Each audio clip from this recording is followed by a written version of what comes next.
Sigamos. Entonces vamos a ver cómo se puede solucionar desde diferentes escuelas y cómo lo vienen solucionando y sanando el proyecto sentido. Por ejemplo, entendemos que en la medicina china tradicional hay un concepto que es el chi prenatal, que lo asocian a la zona de los riñones. Es como el chi que nuestros padres nos dan en el momento de la procreación. Nuestro nacimiento, nosotros después con nuestra vida vamos liberando todo ese chi prenatal, es como una batería de energía que tenemos. Ahora, en el Feng Shui chino hay un Feng Shui que se llama Feng Shui Yin, que está asociado a nuestros abuelos, nuestros ancestros, cómo están descansando nuestros abuelos. En ese aspecto, según cómo esté la tumba de nuestro abuelo, vamos a desenvolvernos en la vida nosotros. Y se pone el ejemplo de que los abuelos de Mao Zedong tenían una tumba como una pagoda con muchos respaldos. Entonces, para Mao Zedong fue mucho más fácil. Y es más, el libro rojo de Mao Zedong es uno de los libros que más se vendió en todo el mundo. Y es por una cuestión de que en China somos más que en otras partes del mundo. Sigamos. Entonces, en el sentido de que si el proyecto sentido sabemos que está ahí en los riñones según la grabación de nuestros ancestros, el chi o la información, la carga de energía que viene desde nuestros ancestros, la tenemos impregnada en nuestros riñones. Según Dan Winter, que es un genio, le recomiendo que vean todos sus videos, es un genio de geometría sagrada. Él dice que la voz de nuestros ancestros está en nuestros riñones. Entonces ya tenemos el hecho de que cuando nos volvemos locos es que estamos escuchando la voz de nuestros ancestros y que no logramos coordinarla, esa voz, y no logramos integrar toda esa información. Y muchas veces desde la conciencia podemos frenar esas voces y entender cuándo es nuestra propia voz, de nuestra propia conciencia, cuándo es la voz de nuestros ancestros. Ese principio de fidelidad familiar inconsciente hacia el clan es un principio biológico. Muchas veces por vulnerabilidad, por miedo a estar solo, a considerar de que si uno dice lo que uno siente, lo que uno quiere expresar, puede llegar a sentir que el clan lo rechace, o también está el hecho de la manipulación. De ahí entra lo que es el síndrome de la madre tóxica, que puede ser madre tóxica, abuela tóxica, puede ser padre tóxico, abuelo tóxico, tío tóxico, tía tóxica. Todo lo que en el clan te está manipulando para conseguir atención o para conseguir algo, eso es considerado tóxico. Entonces, sigamos. ¿Cómo se soluciona? Primero tomando conciencia. Para que un alcohólico anónimo se sane o comience un proceso de sanación, primero tiene que reconocer que es alcohólico en sí. Entonces, para poder reconocer que una madre es tóxica, es muy difícil que la madre lo reconozca. Pero en ese caso el hijo puede ponerle límites a la madre tóxica. Si la madre te manipula, ¿y por dónde manipula mucho la madre? La madre manipula por el cerebro mamífero, somos mamíferos todos, por medio del alimento. Ay, te cociné y no me comes, ay, y te mete culpa. Entonces, esa modalidad de meter culpa hasta está vista con humor por muchas sociedades. Y se ríen y hay muchos personajes en muchos programas de televisión en donde la madre está como manipulando al hijo para que siga viviendo ahí con ella, y el hijo tiene como 40 años y el hijo es promiscuo y engaña a las mujeres y es inmaduro emocionalmente, y la madre feliz porque lo tiene ahí y lo va a seguir teniendo ahí, y está ocupando un espacio que podría estar ocupando una pareja o simplemente no le está permitiendo a su hijo vivir y pasar por sus experiencias madurar también el hecho de entender que si sana, no necesita seguir viviendo ahí con la madre tóxica. Y también el hecho de si uno le pone límites, está poniendo límites no solo a la madre tóxica, entendiéndola como la madre, el clan, enfermedades, corrupción, porque eso se ve reflejado también a nivel país, a nivel clan sociedad, a nivel clan religión, a nivel clan humanidad en sí, que nosotros permitimos un montón de manipulación de nuestra conciencia o de nuestros sentidos. Entonces vamos a tratar de entender desde la base si la sanación del transgeneracional, de lo inconsciente, es hacerlo consciente, se va a ver reflejado en cómo uno habla.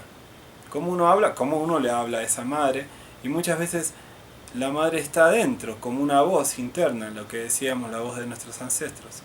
Entonces, ¿cómo va a estar hablando esa madre? Muchas veces tratando de manipular. A ver, ¿y cuál es la parte de nuestro cerebro que manipula? Es el cerebro reptil.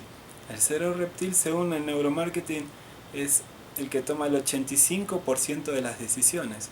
Al entender que si el cerebro reptil está tomando el 85% de las decisiones, está manejando casi toda nuestra realidad, está creando nuestra realidad.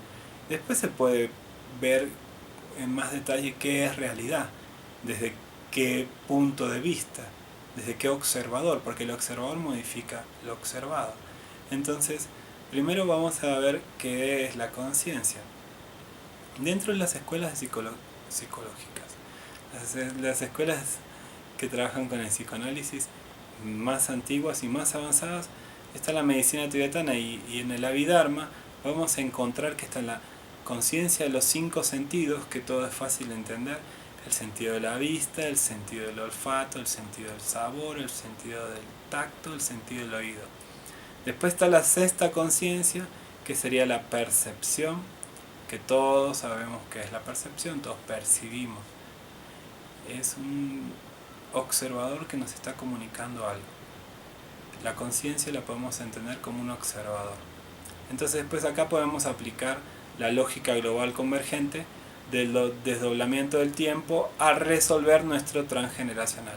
Entonces, si no tenemos información del abuelo, la abuela, la bisabuela, lo que pasó, y en base a eso no podemos saber las fechas y los números, esta escuela en la que estoy trabajando se llama metatransgeneración. Meta es ir más allá del transgeneracional. ¿Y cómo ir más allá del transgeneracional? Con lo que nos está pasando aquí ahora, con nuestros conflictos que estamos teniendo ahora en nuestra realidad. Se puede ver como árbol reflejo, conflictos que tenemos en nuestra pareja, en nuestra expareja, nuestra familia, nuestro trabajo, en el club, en la sociedad, en la religión, en los diferentes clanes donde nosotros nos movamos. Entonces, la conciencia, la 6ª conciencia, sería como el observador cuántico, que tiene la capacidad de observar a máxima velocidad, y cuando apenas observa ya es pasado. Entonces muchas veces lo que estamos haciendo es recreando nuestro pasado constantemente, como sembrando nuestro pasado. Y creemos que estamos visualizando hacia el futuro, lo que estamos haciendo es sembrar nuestro pasado. Y después nosotros hacemos ping pong con ese pasado y creamos nuestro constantemente presente. Ahora, el observador del futuro constantemente nos puede dar la solución para nuestros conflictos. ¿Y cómo se va a comunicar? Nuestro doble se comunicaría a través de nuestro corazón. El corazón tiene el campo electromagnético más amplio de todos nuestros chakras. Chakras rodando. Entonces el campo electromagnético más amplio es nuestro corazón. Entonces se dice que el corazón, antes de pensar algo, nosotros lo pensamos desde el corazón. El corazón nos da la coordenada y nos dice coordenada, coherencia, cuerda, corazón, vibración. Entonces lo sentimos, la vibración en el corazón, si estamos de acuerdo o no estamos de acuerdo con algo.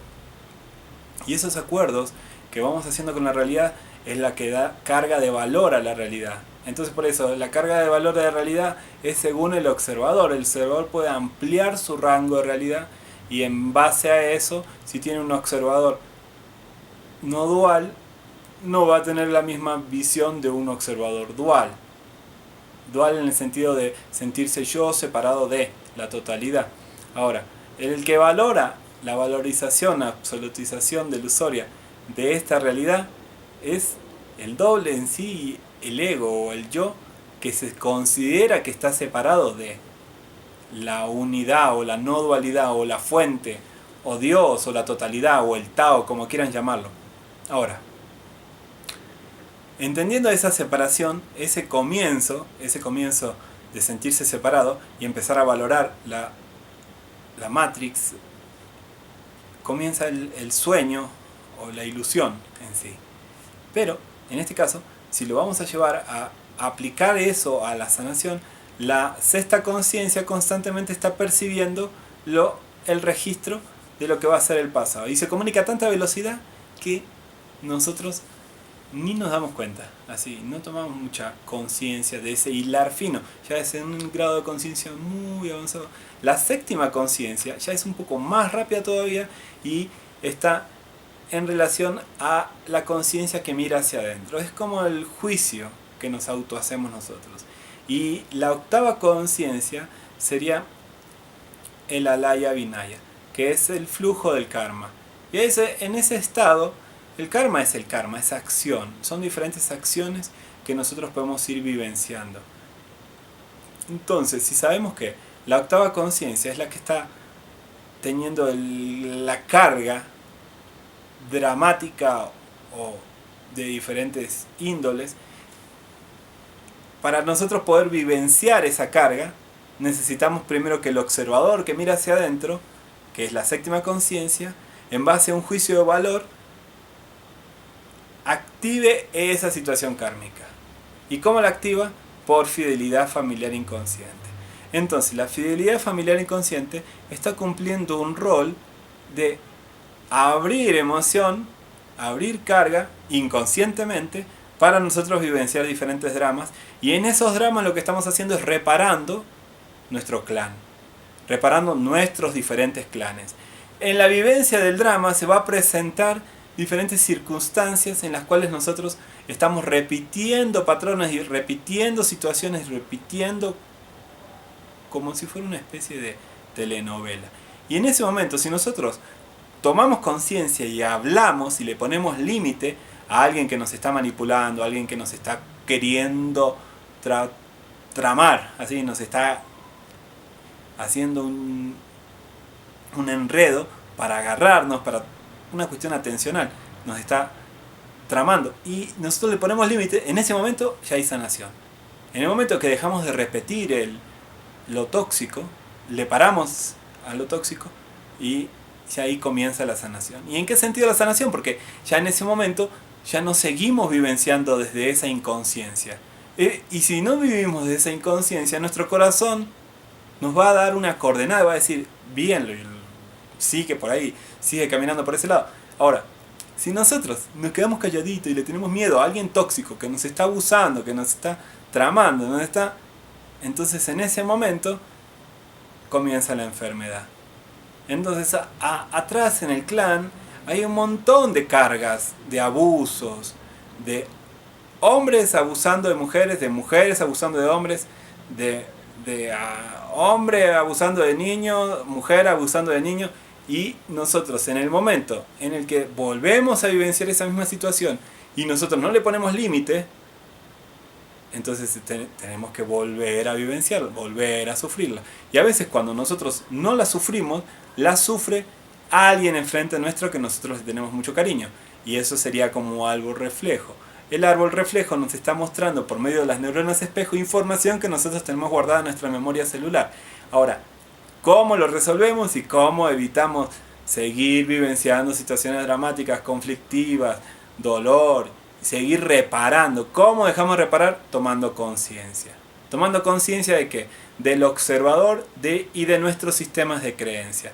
Si dentro de nuestro sistema de creencia está la creencia de que nosotros somos el víctima, y eso puede haberse instalado desde nuestro clan, mamá, papá, familia, desde nuestra religión, imagínense el gran víctima. ¿Quién es el gran víctima que absorbió los pecados de todo el mundo?